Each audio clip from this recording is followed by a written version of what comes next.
Okay. Are you ready, Sister Amina? Yeah. Okay. Inshallah, we're going to start. Bismillah ar-Rahman ar-Rahim. Assalamu alaikum.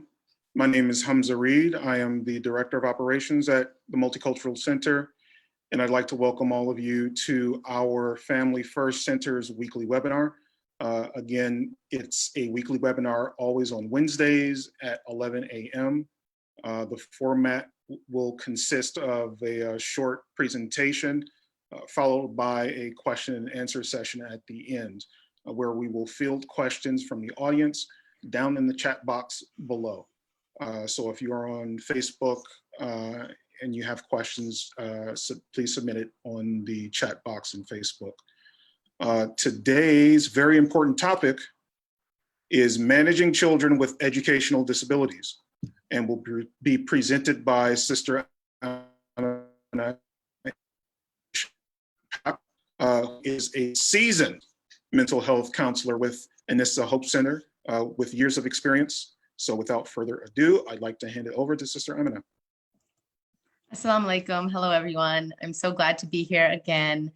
I'm happy to be here with Multicultural Center every month, and today's topic about educational disabilities and cognitive disabilities is very near and dear to my heart.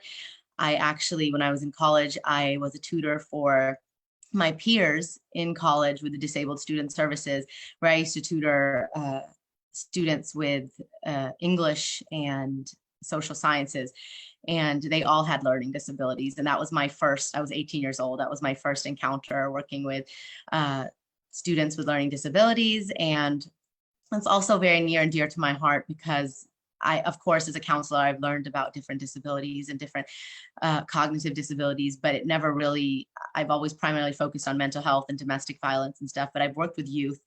And recently, I'm going to share a personal thing, but recently my family or my child was diagnosed with high functioning autism, and my daughter is currently being tested for dyslexia.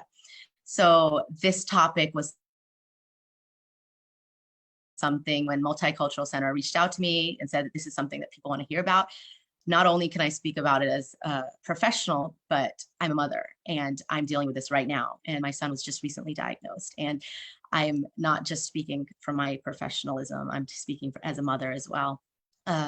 But so learning, I'm going to talk a little about what learning and cognitive disabilities are, and so we can recognize them, because in our community, a lot of times we don't know there's a stigma with learning disabilities, there's a stigma on cognitive disabilities, and I want to talk about what the different learning disabilities and cognitive disabilities are, and then go into how we as parents can help our child flourish, because we need to talk about this. It's something that I'm of Pakistani Indian origin, and learning disabilities aren't talked about in our communities, and we need to, we really need to. So learning and cognitive disabilities are due to genetic or neurobiological factors that alter brain functioning in a manner that affects one or more cognitive processes related to learning. These processing problems can interfere with learning basic skills such as reading, writing, or math. They can also interfere with higher level skills such as organization, time planning, abstract reasoning, long or short-term memory, and attention span. It is important to realize that learning disabilities can affect an individual's life beyond just academics and can impact their relationships with family, friends, and definitely in the workplace when they get older. Since difficulties with reading, writing, and math are recognizable problems during school years, that's when the signs and symptoms of learning disabilities are most often diagnosed. However, some individuals do not receive an evaluation until they are in post-secondary or in college or in the workforce. They're adults in the workforce. Other individuals with learning disabilities may never receive an evaluation and go through life never understanding and knowing why they have difficulties with academics and why they may be having problems in their job or in their relationships or with their family and friends. And, you know, most of these evaluations are done in elementary school. However, they can go unseen. Children that are making good grades, that are making all A's, making A's and B's, teachers have like 30, 40 students in their class, and they're like, this child's not giving me any problem, so they don't get evaluated, but they're struggling internally, and they're very smart and they're very intellectually capable, So they know how to get around the system, right? They know how to make those good grades. Learning disabilities should not be confused with other learning problems, which are primarily a result of visual impairments or hearing impairments or motor handicaps, or of an intellectual disability such as very low IQ, or what else? Very low IQ, or for instance, any environmental factors, cultural or economic disadvantages. And that would mean, like, if your family is going through a divorce or going through an emotional problem, and your child starts making horrible grades and not understanding things, people are like, oh, my child must have a learning disability. No, that may just be something that they're struggling with at that time period, or economic disadvantages where the child does not have resources in a low income area that an area that's more well off would have, right? So these are economic disadvantages. So generally speaking, I want to emphasize with our community, with all communities, this is a stigma and this is a stereotype. People believe that children or people with learning disabilities are not smart. They have a low IQ. That's not true, because most people with learning disabilities have average or high, above average intelligence. They often appear, the gap is between the individual's potential and their actual achievement. So they could potentially be the highest, but because they're struggling with this learning disability, their achievement, they're using their other strengths to get around it. This is why learning disabilities are referred to as these hidden disabilities, right? They're hidden. The person looks perfectly normal and seems to be very bright and an intelligent person, yet they may be unable to demonstrate the skills level expected from someone of the similar age in the disability or learning disability that they have. So I want you to understand that I know people are like, oh, well, I can fix this in my child. Learning disabilities cannot be cured or fixed. It's a lifelong challenge. However, with the appropriate support and intervention, people with learning disabilities can achieve success, like the most success in school, at work, in relationships, and in the community. You could be the president of the United States of America with learning disability. We have had presidents with learning disabilities. So yes, it has nothing to do with their intellectual ability. It has to do with they may just be struggling. This is a learning disability. It's a challenge and it can't be cured or fixed, but there's ways to get around it and they can get support and help for it. So now I'm going to go into the different types of learning disabilities. I know that there's some that people just know of, like dyslexia, but there's so many different ones that people struggle with. So the first one is dyscalculia. Dyscalculia is a specific learning disability that affects a person's ability to understand numbers and learn math facts.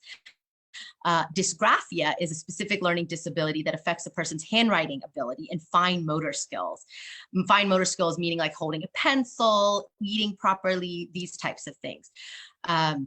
Dyslexia, one that is more commonly known to people, it's a specific learning disability that affects reading and related language-based processing skills, such as phonemic awareness, spelling, different things like that have to do with language. Then there's nonverbal learning disabilities. That is a person having trouble interpreting nonverbal cues like facial expressions or body language, and they also may have poor coordination. They don't know how to read people's nonverbal cues, right?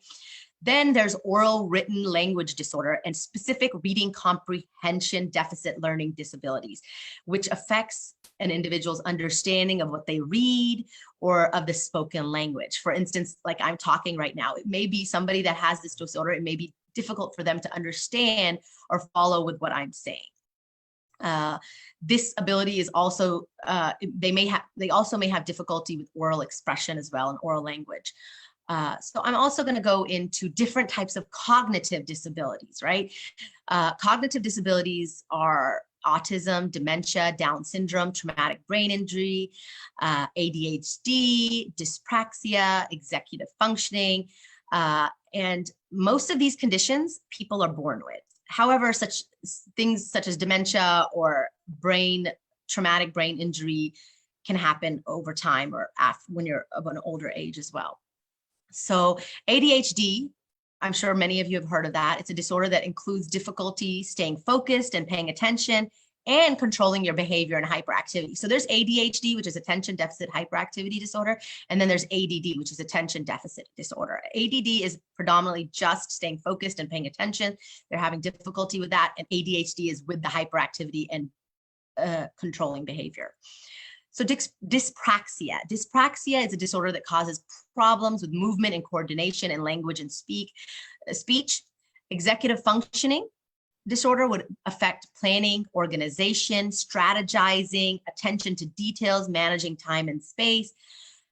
That's what executive functioning would be. So autism, now I'm going to go into autism. Autism is, you can have a lot of these different learning disabilities if you're autistic as well.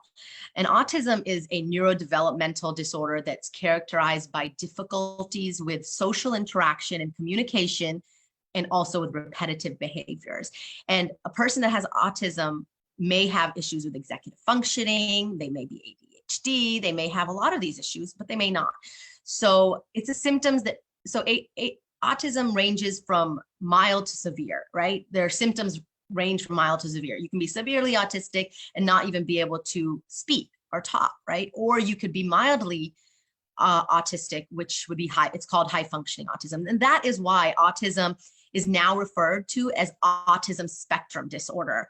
And high functioning autism is often used to refer to those with the milder end of the spectrum, which would have been called Asperger's back in 2013, but they have changed it now that it's autism spectrum disorder. You're either on the lower end of the spectrum or the higher end of the spectrum. So now that we've kind of gone over the different types of learning and cognitive disabilities, I want to go over how we as parents can help our kids with learning and cognitive disabilities. And, you know, I feel really, I know we've always been told to say, oh, they don't have a disability. It's call them differently abled.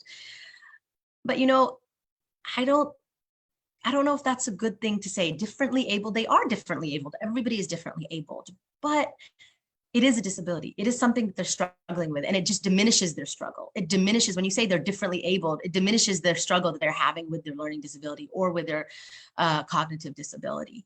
I used to think that it was okay to like, oh, we don't want to focus on the disability. Well, no, we do kind of have to focus on the disability, because that lets them know that they do have a struggle and it's okay. It really is. And we just have to learn how to maneuver ourselves and how we're going to take that disability and how we're going to make ourselves better. And everybody's differently abled, but that just minimizes their struggle.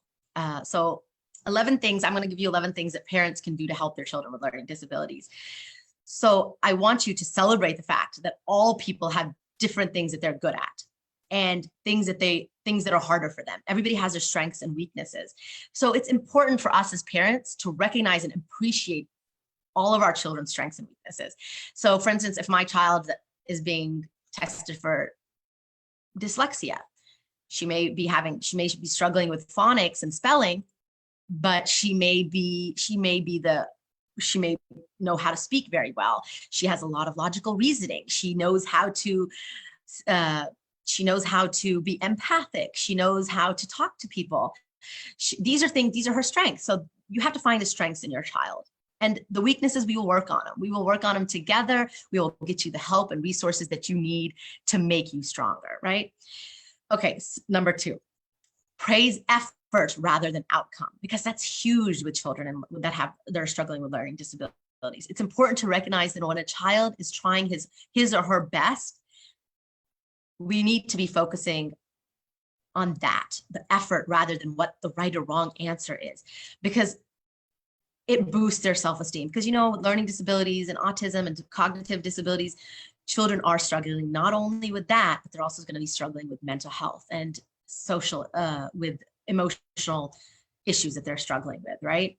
So, for example, we can say, instead of saying, oh my God, you got that wrong, you can say, I like how you are working so hard, and you're working so hard to try to figure out this math problem. Or I'm so proud of you sticking to this math, even though it's so hard for you. And this same strategy can be used in other things that your child may be struggling with. Oh, I like how hard You work to catch that ball if they're struggling with coordination. I like how hard you're trying. So giving them that positive feedback makes a difference. So provide breaks while doing schoolwork to allow your child to relax and refocus, because that is key when your child is struggling with a learning disability. And I know a lot of us are doing virtual learning right now, and we are the teacher, we are the parent, we are basically everything, and it's a lot for us. So focus on giving them breaks. You need a break, they need a break, because for a child with a learning disability and cognitive disability, sitting there for long hours is very stressful. Give them that break, let them relax, let them refocus, let them do something that they like, and then make them refocus. So another idea is try to sandwich difficult tasks in between the easier tasks. What does that look like? So for example, if your child prefers math over reading, maybe start with math, with a few math problems, because they love doing it and it'll get them all motivated. Like, I'm so good at this. So it'll get them motivated, and then complete a reading assignment that they're not so good at, they may be struggling with, and then complete the assignments or your work with a math problem because they're good at it. And then you leave everything in a positive note. So it just helps. Like if your child is great at math, start with math, end with math, and sandwich the reading in between. Or if your child is good with reading, start with reading, end with reading, sandwich the math in between. That way they start and end with something that's their strength. And then the one that's not their strength, it's in the middle. So it just kind of helps them. Okay, ask your child who has a learning disability if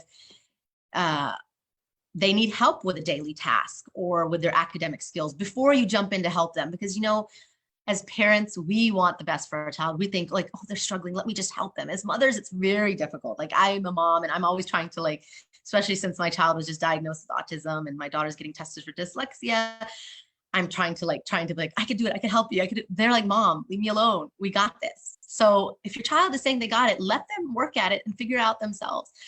It's hard for us as parents. It really is. But it just lowers their self-esteem when they think that we think that they're not capable of doing it. Because my son and my daughter not know, but my son has said, do you think I'm dumb that I can't do it? So when your child is saying that to you, you need to reevaluate and say, okay, let them try. And then they will come and ask you for help. So please do that. I'm a victim of that too. I'm a mom and my mom comes out and I'm like, I want to just help my child. And I get you. I totally do. But still ask them, and that will boost their self-esteem if they try to do it on their own. So another thing you can do, model that it's okay to get things wrong. For instance, with my daughter, I have to, like, she struggles with spelling. So, and I sometimes when I'm writing something, I'm like, oh my God, I spelled that wrong. Esther, did I spell that wrong? Or, you know, Muhammad, did I spell that wrong? So you just have to kind of model that behavior, that you can make mistakes too, that your child is not the only one that makes mistakes, right? So teach, another tidbit that I want to give you, teach your children to express their negative emotions in a safe way, right? So children with a learning disability will experience a lot of frustration about schoolwork. They're going to be anxious, they're going to be stressed out, and they may be angry. Anger is a very big part of a lot of this. They're going to be angry, like, why do I have this learning disability? My sibling doesn't have it. They're so smart. Things come so easy to them. And there is a difference, right? There is a big difference between a child that's struggling with dyslexia that may just have a problem with spelling and a child that's struggling with autism, or a child that's struggling with dysgraphia or their handwriting skills or defined modal skills. But it's frustrating for them, and there's a lot of anger, and their self-esteem can be brought down. And that's why reach out to counselors, maybe get them the social support that they need, right? So also treat each child as an individual and do not compare their abilities with any other children. Because, like, for instance, we do that. Like a parent might be like, oh, well, Aisha was reading at your age. Why aren't you reading at your age? That is going to lower their self-esteem. Never compare your child with another child, especially if they have a learning disability. You should be doing that even if they don't have a learning disability, but if they do, it's just going to make their self-esteem even lower. Make time for your child's preferred activities. Children with learning disabilities often require a lot of time to complete their academic work, right? So while it's time consuming for the family, it's important that there is time scheduled regularly for the child with learning a cognitive disability to engage in a task that they feel that they're good at, or they prefer, or they excel at. This activity that they excel at will help your child's self-esteem. And I'm pushing the self-esteem card because this is children with learning disabilities and cognitive disabilities struggle with self-esteem, right? So I only have a few more and then I'm going to be done, but it's a lot of times children with learning disabilities and cognitive disabilities struggle with wanting to go to school. It's hard for them to get up. They don't want to. They're like, it's just going to be another tedious day. I don't want to do this. Why do I have to do this? So find something for your child. Help your child. Be your child's biggest advocate. Find a hook for them that keeps them interested in school, right? Children with learning disabilities dislike school because of frustration with the schoolwork. So find something that will motivate them to stay hooked into attending school. That could be getting your child involved with an activity at school, like, a student council, volunteering, science club, art club, theater. My daughter loves theater. She adores theater. So that's something you have to find something for your child that's meaningful to them. Maybe participating in school fundraising, serving at the library as an aide, or even finding your child a good relationship with a peer or an educator at school, helping your child find that school, be active in the school, advocate for your child in the school. If your child is just getting diagnosed with something, with a learning disability, advocate in the school, reach out to the counselors, get them the counseling. There's mental health counseling that they can provide in public schools. They have to provide a 504, an IEP, get everything. You are the biggest advocate. Nobody's going to advocate for you, for your child like you will. These educators are overburdened right now and they have so much going on and they have thousands and thousands of kids. So you are your child's biggest advocate. If they are not even if they're a virtual learner with a public school, you have to make sure that they have their 504 in place. You have to make sure that they have their accommodations. Their accommodations could be, what could accommodations look like? They need extra time on their schoolwork. They need extra time on their tests. It's okay. It is okay to get your child these accommodations. It does not mean that your child is not smart. It does not mean that your child is not intellectually capable. And we have to break the stigma in our community. We really do, because these children a lot of them are making straight A's, making A's and B's, but it's so much harder for them. Why not give them the resources they need to make them flourish, right? To make things easier for them. I was always an advocate when I was younger and I was doing tutoring with students with learning disabilities, but now it's hit home and I've learned about it in my counseling degree and social work and everything. But when it hits home, it hurts. And you're like, what can I do for my child? Be their biggest advocate. And it's hard sometimes. It can take a toll on you too.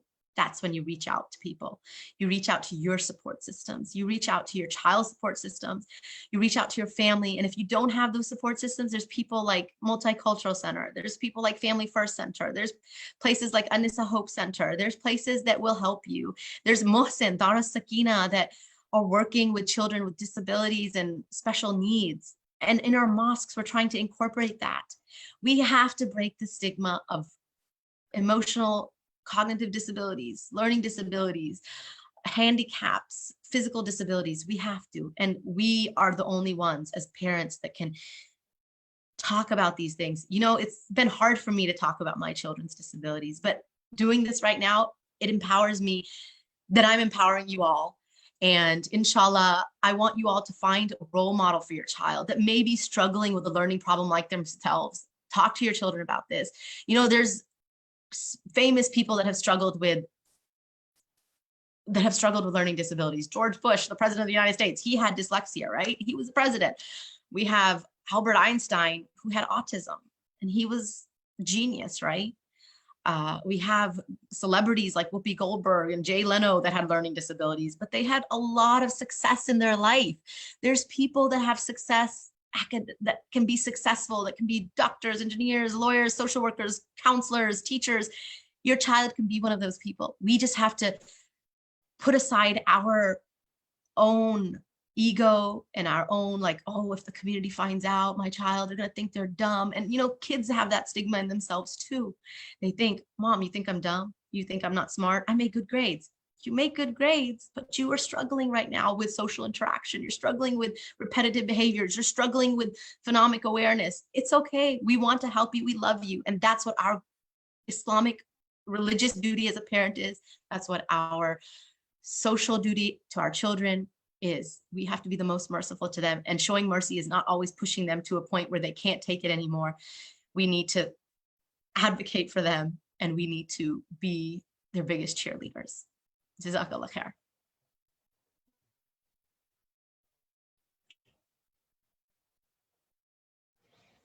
Oh, I can't hear you. You're on mute. What? Okay. Jazakallah khair, Sister Amina. Alhamdulillah. Thank you for that very impassioned presentation. It was very impactful, at least for me. There was a lot of steps and tips to help your child, if your child has any kind of learning or educational disabilities, and I appreciated a lot of that. So now what we're going to do is we're going to have start our question and answer session with Sister Amina. If you could text your questions, if you have any, in any of the chat boxes, whether you're in Facebook or on Zoom, you can text your chat box or the questions in the chat box, and I will ask Sister Amina. I have some questions, Sister Amina. I hope that you will be receptive and kind of answer them. Why isn't this topic spoken about more often? Well, I kind of touched upon it while I was talking, but it is a stigma, and especially, I think it's a stigma in most communities, not just the Muslim community, but also in all communities, because I think as parents and as adults and as children, we think that if we get our child evaluated or we get our child tested when they're struggling, that people are going to think my child is dumb. They're not smart enough. A learning disability means that they're not intelligent. I really believe that's the stigma, and especially in Muslim communities and immigrant communities, it is a very big stigma when it comes to not being the smartest. You have to be the top of your class. You have to be you have to be valedictorian, you have to be salutatorian, there's so much pressure, right, on our children. And I think that's the reason why people don't know what a learning disability is. Learning disabilities, a lot of these kids are making straight A's. They're making straight A's, they're making A's and B's. They're average intelligence, above average intelligence. So learning disabilities have nothing to do with your intelligence. And that's what we have to keep saying, because they're scared that people are going to think they're going to think their child is dumb first. That's a bad word to say, but that's what they're going to think. And they're going to think that other people are going to think that. And I didn't struggle with it as much because I've learned about it, but my husband did, my family did, right? So it is a struggle, and I don't deny it, and I understand it, especially immigrant communities. It's a big thing. You want your child to be, oh my God, I want the world to know that my child is the smartest kid in the world, right? And if they're tagged with a learning disability or autism or ADHD or dyslexia, then that means they're dumb. But look, George Bush, President of the United States of America, went to Harvard. I don't know what, he went to Ivy League. I don't know where he went, but he had dyslexia. Albert Einstein, genius. He had autism. Wow. I didn't even know anything about both of those. So that's very astounding. But how do you know if your child has a learning disability? So that's the thing. Usually teachers in public, like the thing is, that's what I was saying. In public schools, it's very difficult for teachers to, they have so many students. And if they see a student making good grades, they're like, oh, that child's not a problem. They're doing fine. So I'll give you my personal take. Like, I had to get my children tested myself because they were making good grades, but I could see the struggle. I would read my daughter's stories and her papers, and she couldn't spell. Her spelling and her phonemic awareness was not there, but she was making straight A's. And I was upset at the school. Like, how could you be okay with her at 7th grade level? She can't spell. And I had been advocating it since 4th, 5th grade. And they're like, she's making good grades. She's making good grades. So that's what I'm saying. You have to be kind of monitoring your child yourself. I mean, schools are trying their best, but they are overpopulated, and you have to be, I wish I had done this earlier. I'm a victim of it as well. My son just got diagnosed with autism, right? But it was sometimes autism is very, like I said, it's high functioning, right? You're making good grades, but there's no social interaction. Your child doesn't have friends. They don't understand social cues. Like, they say random things, like when a 15-year-old is saying stuff that a 9-year-old would say, that should concern you. Like, it's not just one thing. That's what I'm saying. It's not just one thing. It's a lot of things that you have to be kind of monitoring your child. And I as a parent, sometimes beat myself up. Like, why didn't I pick up on this earlier? Why? Why was I not paying attention? And we're going to do that. And that's why just pay attention, try to get outside help, send your child to a counselor if you feel like they're struggling with something, and they'll help, because I had to do that. And I'm a counselor myself, so. Very good. What can parents who spend so much time and focus on their disabled child do to strengthen their own mental health?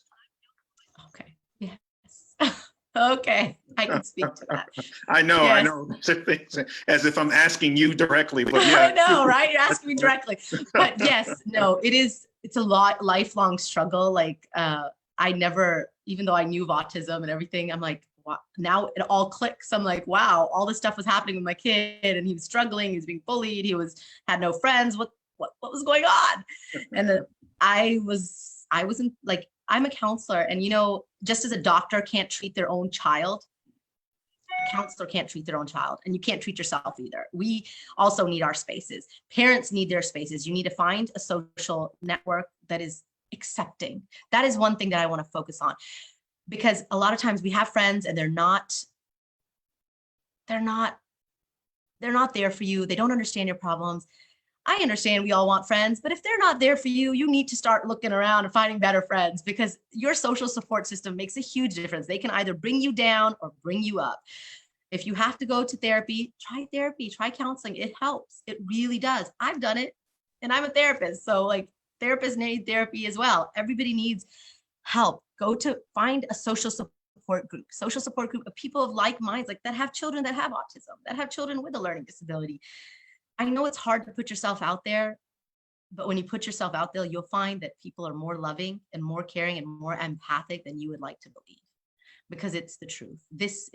Especially in the country that we're in, there's so many resources out there. There's people out there for you. And if you're finding that your friends and your family are not there for you and they don't get it, because I see that in a lot of immigrant communities, in my own community, you find a new group of friends. You find that social support group, and it might be tough, but you need it. You got to have you have to take care of yourself. Very good. Very good. How can parents not feel so guilty when directing most of their focus on their learning disabled child, especially when they have other children who are not? Yes, definitely. No, I totally agree. I'm always focusing on my son, and I have to catch myself doing that, because you're as a parent, you're like, oh, this child needs me more. This child needs me more. And then you neglect the other ones. And I've been trying to implement for the past month or so. What I've been doing is trying to have that one-on-one time with my daughters. Like, I'll take them out. I'll do something alone with them. My son's like, why am I not going? Why am I not going? You have to tell them this is their time. You spend time with dad. It's your time with dad, or your time with your uncle. If you don't have, like, there's a lot of kids that are, a lot of single parent homes. Find a friend that you can drop your child off with, so you can spend time with that one child by themselves, right? Maybe they want to go to the mall, or like right now it's pandemic, so I don't want to endorse that or anything, but just go out to the park, do something that they like. Maybe if you can't do it once a week, do it once a month, because it's exhausting. I know as parents we're exhausted, but if you're even doing it once or twice a month, but also talk to that child and let them know what's going on with that sibling of theirs. It's okay. You don't have to protect them from everything, because they're going to find out later on anyways. Talking openly about these things is very important. And it is hard for a child to understand, like trying to explain to my daughter, your brother has autism. It's okay. If he's doing these things, you have to, I know it's frustrating, but it's hard for a 12 and 11-year-old to understand why her brother's bullying her, why her brother's acting like this. But you have to keep talking to them. And I know it's a struggle and it's hard, but you have to build that empathy in their hearts. And that empathy is built by discussing, being open, spending one-on-one time with them, trying to find that time. I know it's hard, but at least once or twice a month. Very good. Okay. So I have one more question. In regards to teaching your learning disabled child new things, how do you know when to push your child and when to hold back? Like when to let them figure it out on their own? Okay. So first you want to ask them, like I said, you want to ask your child if they're doing a task or they're learning something, and you ask them, do you need help? Don't say, oh, I'll help you. Because that just gets them like, oh, you think I'm dumb? No, never do that, because it's happened with me. So don't do it. But it's also, it lowers their self-esteem. So ask them. First thing you do is say, do you need help with this? If you do, I'm right here. Let them know. Be empathic. Say, I'm right here. And don't think that I'm going to judge you if you ask me for help. It's okay. And remind them that you got this, and just keep pushing them. And if you want to learn, if they don't, and they're resistant to learning something new, don't push it too hard. Just slowly try to implement it. Because I know a lot of times like, no, this is good. You need to learn it. You need to learn it. Don't push it too hard where they become, I don't want to learn it. I don't want to do this anymore. Try to give it to them in smaller doses. Like for instance, if you're teaching them, what could I say? Like a learning, like with my son, let me say processing skills. He loves memory stuff, right? So like I'll push him on the memory stuff, like, oh, you're gonna learn all the presidents and you're gonna have your memory, that's his strength. But focus on the strength, but the processing stuff, sandwich it in between. Like I was telling you, just a little small doses. Yes. Okay. And I think that is going to do it. I'd like to sincerely thank Sister Amina for her important and impassioned presentation. And thank you all for tuning in to our Family First Center's weekly webinar. Be sure to meet us here each week at 11 a.m. where we'll be discussing another topic every Wednesday. Assalamu alaikum. Wa alaikum assalam.